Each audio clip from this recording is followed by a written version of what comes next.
Hello everyone. Last video में हमने direct inquiry के बारे में देखा था। आज के इस वीडियो में हम इनडायरेक्ट इंक्वायरी के बारे में देखेंगे।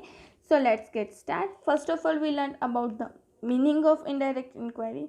In any of the following situation, the investigator contact or organization or a personal capable conducting inquiry and gets relevant information of such organization or person. यहाँ पे कोई भी ऐसी सिचुएशन आ जाती है तो जहाँ पे जो ऑर्गेनाइजेशन जो है वो पर्सनल या उस कैपेबल पर्सन से इंक्वायरी कंडक्ट करके और वो इन्फॉर्मेशन जो है वो कलेक्ट करता है.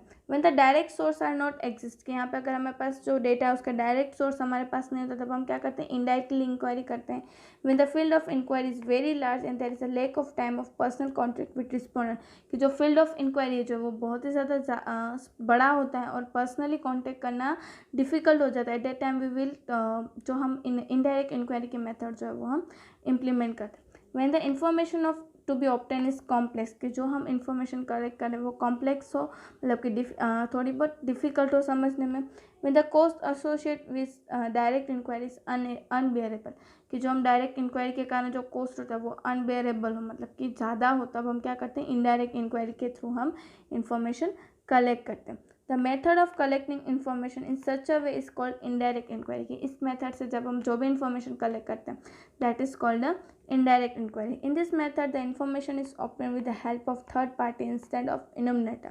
For example, in the earlier illustration, person interested in getting information about condition of farmer of Sanat Taluka approach of Talati of Sanat Taluka, who is the entire information of all the farmers in Sanat Taluka, and gets information from him instead of personally visiting each farmers की. अगर यहाँ पे इस method में क्या होता है कि डायरेक्टली हम इनमनेटर डायरेक्ट इन्फॉर्मेशन लेने के बदले हम किसी थर्ड पार्टी से इन्फॉर्मेशन कलेक्ट करें, that is called indirect inquiry. अब यहाँ पे हमने लास्ट एग्जांपल देखा था कि सनत तालुका के बारे में अगर कोई पर्सन को इंक्वायरी चाहिए तो वो क्या करता है, डायरेक्टली लोगों फार्मर्स के पास जाने के बदले वहाँ के जो तलाटी होते हैं उससे उनके पास से वो डिटेल्स कलेक्ट करे तो वो हमारे लिए क्या हो गया, इनडायरेक्ट इंक्वायरी हो गया. A person interested in the information of educational status of workers of industries having 2000 workers approach the manager of industry who has complete record of workers of the industry instead of making personal visit of each worker. Similarly, advocate can get the information regarding the murder theft from the police station when needed. अब यहाँ पे कोई person ऐसा है कि जैसे workers में 2000 workers में कौन कितना पड़ा हुआ उसके बारे में अगर उससे इन्फॉर्मेशन चाहिए तो वो डायरेक्टली वर्कर्स के पास जाने के बदले मैनेजर के पास से सारी डिटेल्स कलेक्ट करें कि वो कितने वर्कर्स कौन सी उनकी एजुकेशन क्वालिफिकेशन क्या है, ये that is called the indirect inquiry. और इसी तरह से अगर कोई एडवोकेट है कि उससे चोरी के या खून मर्डर के कितने केस हुए हैं वो सारी चीज़ों के बारे में अगर उससे इन्फॉर्मेशन चाहिए तो वो पुलिस स्टेशन में डायरेक्टली इंक्वायरी, मतलब पुलिस स्टेशन के थ्रू वो इंक्वायरी कर सकता है. Thus, the method of indirect inquiry is quite popular in practice. However, the reliability of the information obtained by this method depends on the ability, honesty, and experience of the enumerator who collects the information. अब यहाँ पे mostly इस तरह की information से जो data है वो ज़्यादा कलेक्ट किया जाता है.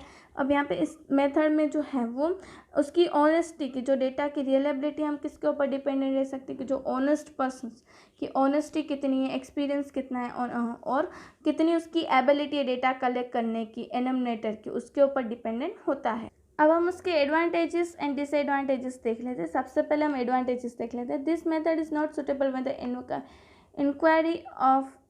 Inquiry is very wide, means कि जब this method is more suitable when the inquiry of field is very wide, कि जब इंक्वायरी का फील्ड ऑफ एरिया जो है वो और भी ज़्यादा बड़ा होता है तब हम इस तरह के मेथड से हम इजीली डेटा कलेक्ट कर सकते हैं. When the respondent associate with the inquiry is not willing to give information, this is only useful method to collect the information, कि जब रिस्पोंडेंट जो है वो नहीं चाहता कि वो उसकी डेटा किसी को दे तो eight that time this method is more useful to collect information. It involves less cost, time and energy as compared to direct inquiry. Direct inquiry के कंपेयर में यहाँ पे हमें कम कॉस्ट, टाइम और एनर्जी जो है वो कम हमारा कंज्यूम होता है.